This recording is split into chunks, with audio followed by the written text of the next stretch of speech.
Kuya, wag mo nang pulutin yan. Wag mo nang pulutin. Magkano yung bili mo dyan? 150 po. Ha? 150.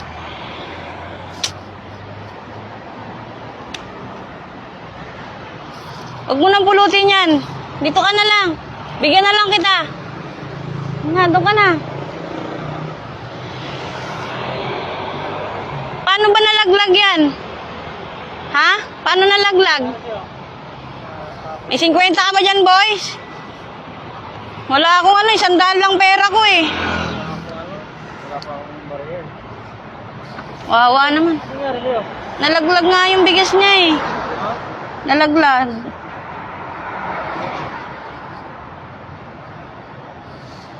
Wala pa kasi ako. Hindi lumayas sa akin. Kasi okay lang po.